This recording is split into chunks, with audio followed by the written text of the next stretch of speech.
Hola, bienvenidos un día más a mi canal, a la Odisea Literaria. Hoy os vengo a hablar de mis lecturas de marzo, que ha sido, la verdad es que ha sido un buen mes.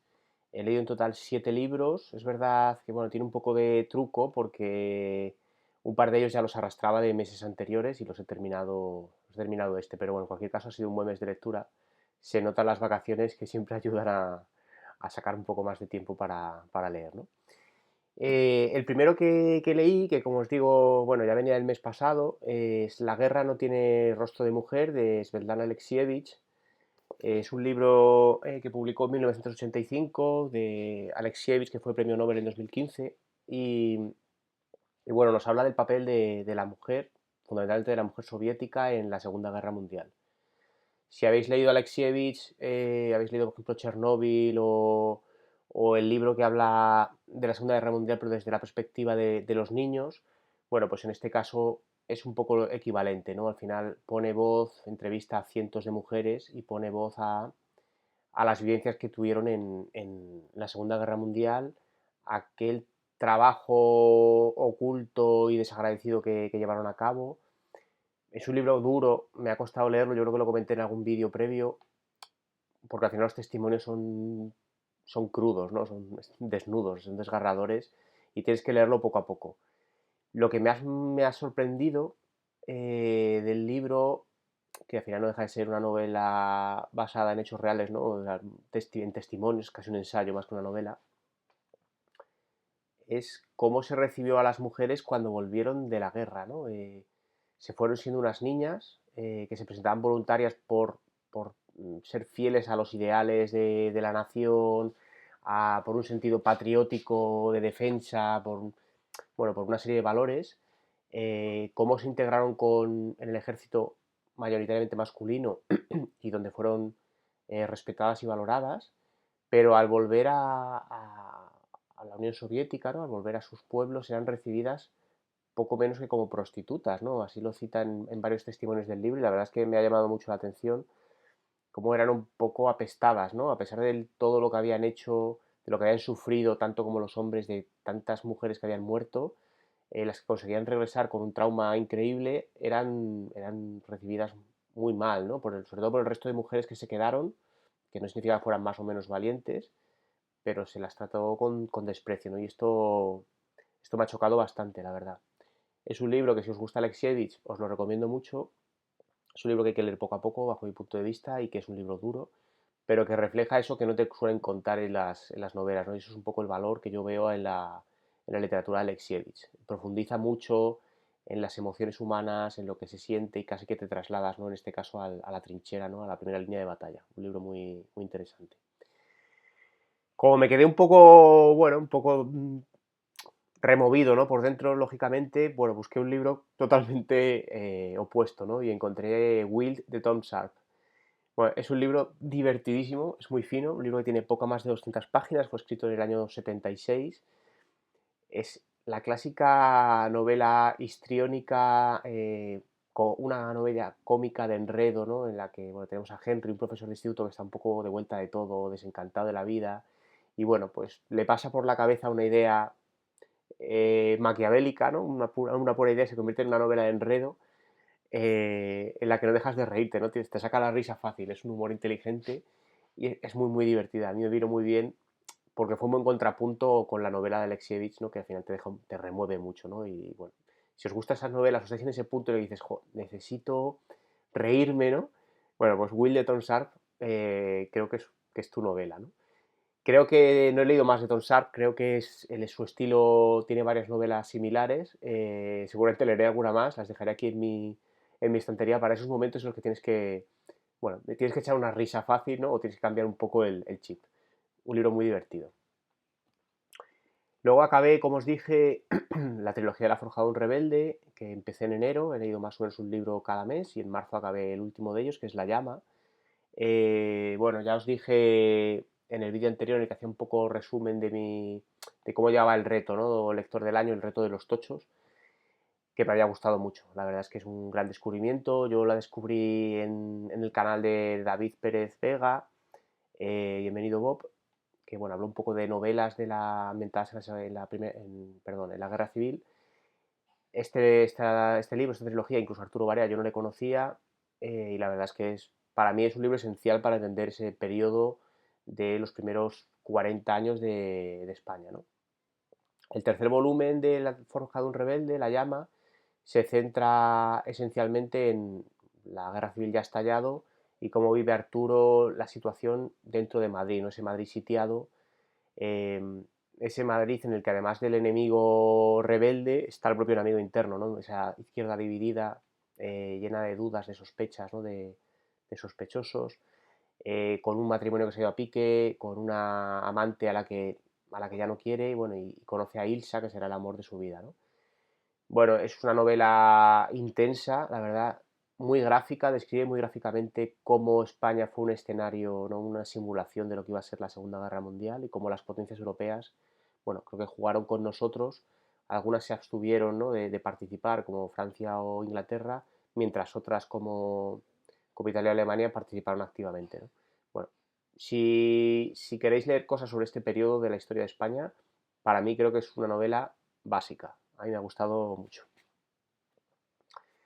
Después cambié el tercio y me fui a ciencia ficción. Descubrí en libros de segunda mano este libro que no lo conocía, Cánticos de la Lejana Tierra, de Arthur C. Clarke.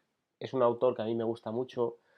eh, bueno, tiene los libros de 2001 Odisea del Espacio, por ejemplo, o Cita con Rama, que me parece de lo mejor de la ciencia ficción. En este caso, el libro trata de, bueno, pues un mundo casi posapocalíptico, ¿no? La Tierra, bueno, el Sol va a explotar, entonces la vida de la Tierra va a desaparecer, y el ser humano lo que se dedica es a colonizar otros mundos, otros sistemas, y va lanzando naves con personas en hibernación para ir colonizando esos mundos, ¿no? Entonces se centra en la vida en uno de esos mundos, que es poco menos que el paraíso, y cómo llega una nave que va a utilizar ese planeta un poco de pasarela, ¿no? De punto intermedio para saltar al siguiente, y cómo perturba el equilibrio, la paz de ese planeta, y bueno, cómo se produce esa convivencia entre dos generaciones de seres humanos que, aun siendo los dos seres humanos, son muy diferentes, ¿no? En cuanto a su cultura, su desarrollo tecnológico, su manera de pensar, su manera de tratar con la naturaleza. Bueno, es interesante, ¿no? Es un libro que es entretenido, que si te gusta la ciencia ficción, aunque este es más, está un poco alejado de ciencia ficción, sí que tiene el contexto de ciencia ficción, pero está muy centrado en ese choque cultural, en ese choque del colonizador que llega frente al que está establecido y cómo se relacionan. Libro que me gustó. Luego pasé a Rosa Montero. De Rosa Montero leí hace tiempo, hace un par de años yo creo, La hija del caníbal, que era mi primera lectura de Rosa Montero y me gustó mucho, me pareció un libro muy entretenido, muy divertido. Tenía por casa este libro, Te trataré como una reina, que lo escribió en el año 84, y la verdad es que no me ha gustado demasiado, decirlo. Tenía la expectativa de La hija del caníbal, que sí que me gustó, y este me ha dejado un poco indiferente. Rosa Montero escribe bien, es un libro que se lee bien, habla de personajes, pues, personajes marginales, ¿no? De personajes que viven con sueños rotos. Pues tenemos a Bella, que era una cantante de boleros, venida menos, dos hermanos, Antonia y Antonio, con sus peculiaridades. Bueno, pues Antonia es una persona muy puritana, muy encerrada en su casa, sin mundo, ¿no? Mientras que Antonio, pues es un ligón, ¿no? Luego tenemos a Poco, un personaje oscuro que hasta el final no sabes muy bien de qué pecojea, Vanessa, que es una joven pues que busca, bueno, pues conseguir un futuro sin trabajar demasiado. Bueno, es una novela en la que realmente no sabes cuál es el argumento, ¿no? Me quedo con esa sensación de no sé qué quiere contarme la autora en este caso. No terminas de ver el hilo, o al menos yo no se lo he visto, el hilo argumental, cuál es el objetivo, cuál es el propósito de los personajes. Bueno, son personajes, te presenta escenas más o menos conexas, pero no me parece un libro redondo y personalmente no me ha aportado mucho, sinceramente. Luego leí Los recuerdos del porvenir, de Elena Garro, que es, bueno, pues un libro clásico que se recomienda en la literatura mexicana, y bueno, es un libro especial, yo lo trataría de especial. Es un libro escrito en el año 63, en el que el narrador es el propio pueblo, Ixtepec, y lo que nos viene a contar es, bueno, pues los abusos de los terratenientes y del ejército sobre el pueblo llano, ¿no? Ixtepec cuenta cómo el ejército hace y deshace se producen asesinatos, ejecuciones sumarias, como el pueblo vive completamente con miedo y, y también nos habla un poco de los personajes, ¿no? Es un libro que tiene una gran riqueza de personajes y son personajes, algunos de ellos, ¿no? Que son un poco rozando el misticismo, ¿no? Yo creo que ahí se ve la influencia del realismo mágico, ¿no? Que, es el, que se le supone a Elena Garro, ¿no? Que bueno, en algunos casos dicen que fue un poco la precursora de Cien años de soledad, ¿no? De Gabriel García Márquez, lo desconozco, pero sí que es verdad que lo ves, ¿no? Hay ciertos personajes que realmente no sabes cuando te está hablando Ixtepec de si son personajes reales, son personajes que van más allá, ¿no? Del puro ser humano, si, qué te quiere decir la autora, ¿no? Bueno, es un libro distinto que te tiene que gustar, ¿no? Más allá del trasfondo en el que te cuenta, pues, el abuso del ejército, el poder de los terratenientes, la sumisión del pueblo, incluso cómo atentan contra la iglesia, que es algo que sí que me llamó la atención, ¿no? El hecho de que la iglesia no es venerada, no es el poder, ¿no? que le presuponemos, sino que es vilipendiada por el ejército. Pero es un libro especial, es un libro que hay que entenderlo, que no te deja indiferente, que te gusta, ¿no? Que se lee bien, pero es distinto. Creo que es un libro al que hay que enfocarlo con esa idea, ¿no? De que te vas a encontrar algo que quizás, o al menos yo no he leído nada similar, que yo recuerdo no he leído nada similar, y tienes que enfocarlo así. Y por último, acabé otro libro de los que había empezado a leer, creo que en febrero, Las uvas de la ira, de John Steinbeck. Mega librazo, eh, muy bueno, la verdad. Me lo recomendó Jorge de Páginas Leídas, como ya comenté en el vídeo anterior.